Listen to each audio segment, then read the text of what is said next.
ମୁଁ ଆଜି ଆଳୁ ବାଇଗଣରେ ଗୋଟେ ଜବରଦସ୍ତ ସ୍ୱାଦର ରେସିପି ବନେଇବି।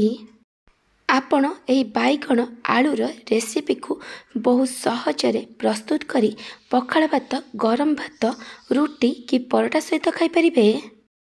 ଯଦି ଆପଣ କମ୍ ସମୟରେ ଟିଫିନ୍ ବକ୍ସରେ ଦେବା ପାଇଁ କିଛି ତରକାରୀ ବନେଇବାକୁ ଚାହୁଁଛନ୍ତି, ତାହେଲେ ଏହି ରେସିପି ଆପଣଙ୍କ ପାଇଁ ପରଫେକ୍ଟ ରହିବ।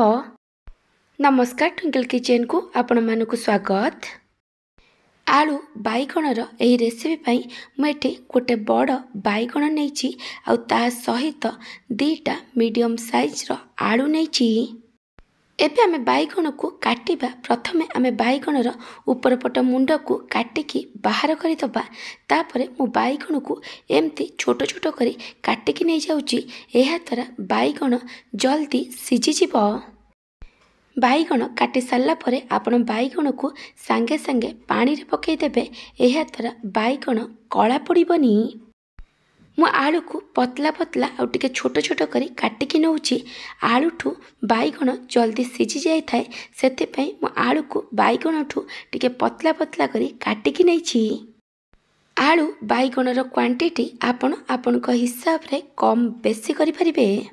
ମୁଁ ଆପଣଙ୍କୁ ଗୋଟେ ଛୋଟ ରିକ୍ୱେଷ୍ଟ କରୁଛି, ଯଦି ଆପଣଙ୍କୁ ଏହି ରେସିପି ଭଲ ଲାଗିବ ତାହେଲେ ଲାଇକ୍ କରିବେ, ଆପଣଙ୍କ ସାଙ୍ଗମାନଙ୍କ ସହିତ ସେୟାର କରିବେ। ଯଦି ଏପର୍ଯ୍ୟନ୍ତ ମୋ ଚ୍ୟାନେଲକୁ ସବସ୍କ୍ରାଇବ୍ କରିନାହାନ୍ତି ତାହେଲେ ସବସ୍କ୍ରାଇବ୍ କରିବାକୁ ଜମାରୁ ଭୁଲିବେନି। ପାଖରେ ଥିବା ବେଲ୍ ଆଇକନ୍ରେ ଅଲ୍ ନୋଟିଫିକେସନ୍ରେ କ୍ଲିକ୍ କରିବେ।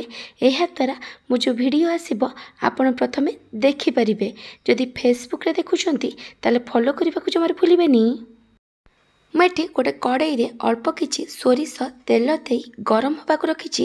ସୋରିଷ ତେଲ ଜାଗାରେ ଆପଣ ରିଫାଇନ୍ ଅଏଲ୍ ନେଇପାରିବେ, କିନ୍ତୁ ସୋରିଷ ତେଲରେ ଏହି ରେସିପି ବନେଇଲେ ତା'ର ଟେଷ୍ଟ ବହୁତ ଭଲ ଆସିଥାଏ। ତେଲ ଭଲ ଭାବେ ଗରମ ହୋଇଗଲା ପରେ ମୁଁ ଏଥିରେ କାଟିକି ରଖିଥିବା ଆଳୁ ଆଉ ବାଇଗଣକୁ ଦେଇ ଦେଉଛି। ତାପରେ ମୁଁ ଏଥିରେ 1/3 ଟେବୁଲ୍ ସ୍ପୁନ୍ ହଳଦୀ ଗୁଣ୍ଡ ଆଉ ସ୍ୱାଦ ଅନୁସାରେ ଲୁଣ ପକାଇଛି। ଏବେ ଆମେ ସବୁକୁ ଭଲ ଭାବେ ମିକ୍ସ କରି ଆମକୁ ମିଡ଼ିୟମ୍ ଟୁ ହାଇ ଫ୍ଲେମ୍ରେ 4ରୁ 5 ମିନିଟ୍ ପର୍ଯ୍ୟନ୍ତ ଭାଜିବା। ଯେମିତି ଆଳୁ ଆଉ ବାଇଗଣ ଟିକେ ଖଇରିଆ ହେଇ ଭାଜି ହେଇଯିବ। ଆପଣ ଆକୁ କଭର୍ କରିବେନି। ଏଠି ଆଳୁ ଆଉ ବାଇଗଣ ଟିକେ ଖଇରିଆ ହେଇ ଭାଜି ହେଇଯାଇଛି। ଏବେ ଆମେ ଏଇ ଆଳୁ ଆଉ ବାଇଗଣକୁ ଗୋଟେ ପ୍ଲେଟ୍ରେ କାଢ଼ିଦେବା। ଏମିତି ଆଳୁ ବାଇଗଣକୁ ଭାଜିକି ତରକାରୀ ବନେଇଲେ ତା'ର ଟେଷ୍ଟ ବହୁତ ଭଲ ଆସିଥାଏ। ମୁଁ ଏଠି କଡ଼େଇରେ ଆଉ କିଛି ସୋରିଷ ତେଲ ଦେଇ ଗରମ ହେବାକୁ ରଖିଥିଲି। ତେଲ ଭଲ ଭାବେ ଗରମ ହେଲା ପରେ ମୁଁ ଏଥିରେ ଗୋଟେ ଛୋଟ ଚାମଚ ପଞ୍ଚ ଫୁଟଣ ଆଉ ଗୋଟେ ଶୁଖିଲା ଲଙ୍କା ଦେଇଛି। ପଞ୍ଚ ଫୁଟଣ ଶୁଖିଲା ଲଙ୍କା ଭଲ ଭାବେ ଭାଜି ହେଇଗଲା ପରେ ମୁଁ ଏଥିରେ ଗୋଟେ ମିଡ଼ିୟମ୍ ସାଇଜ୍ର ପିଆଜ ଆଉ ଗୋଟେ କଞ୍ଚା ଲଙ୍କାକୁ ଛୋଟ ଛୋଟ କରି କାଟିକି ପକାଇଛି। ଆପଣଙ୍କୁ ଯେତିକି ରାଗ ଦରକାର ସେ ଅନୁସାରେ କଞ୍ଚା ଲଙ୍କା ଦେବେ।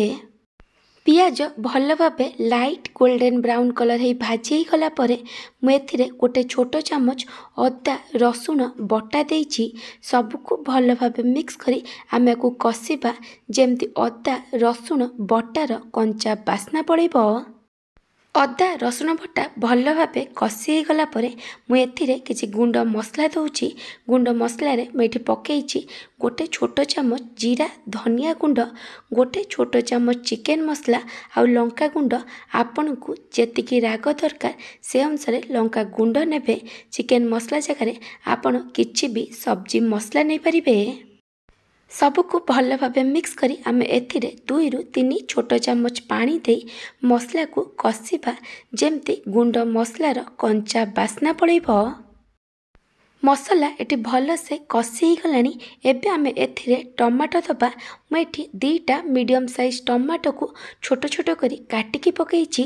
ଟମାଟୋର କ୍ୱାଣ୍ଟିଟି ଟିକେ ଅଧିକ ରଖିବେ। ତାପରେ ମୁଁ ଏଥିରେ ସ୍ୱାଦ ଅନୁସାରେ ଲୁଣ ପକାଇଛି। ଆପଣ ଚାହିଁଲେ ପଛରେ ପକାଇ ପାରିବେ।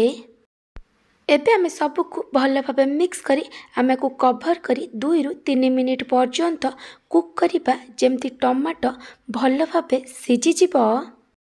दुई रु 3 मिनिट पर मुझे घोड़णी काढ़ी देछि। टमाटो एटी बढ़िया से सीझी जाइछि। एबे आमे एथिरे भाजिकी रखिथिबा आलू आ बैगण को देदबा आ सबको भल भाबे मिक्स करी आमे को मसला सहित 2 रु 3 मिनिट पर्यंत कषिबा।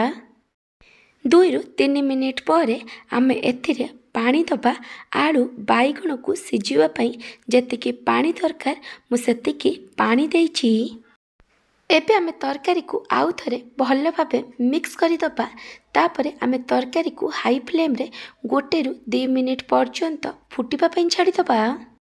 तरकारी एटी भल से फुटी गलानी। तरकारी को आउ थरे भल भाबे मिक्स करिदबा।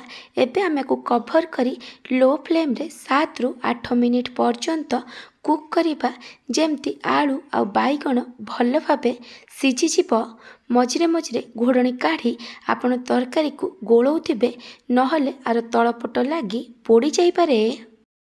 7 रु 8 मिनिट पर मुझे घोड़णी काढ़ी देछि। एठी आलू आ बैगण भल भाबे सिझी जाइछि।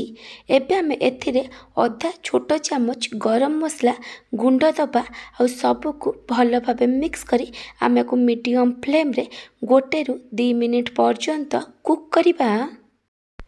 एटी 1 रु 2 मिनिट हो गलानी। तरकारी को आउ थरे भल भाबे मिक्स करिदबा। आलू बैगण कषा बा आलू बैगण तरकारी एटी रेडी हो जाइछि। आपण चाहिले आ ऊपर किछि काटिकी धनिया पत्र पकई पारिबे। जदि आपनकु एही आलू बैगण तरकारी रेसिपी भल लागिथिबो ताले को लाइक करिवे, आपनक सांगमानक सहित शेयर करिवे। जदि एपर्यंत मो चैनल को सब्सक्राइब करि नाहंती ताले सब्सक्राइब करबा को जमारे भूलिबेनी। पाखर थिया बेल आइकन ने ऑल नोटिफिकेशन ने क्लिक करिवे।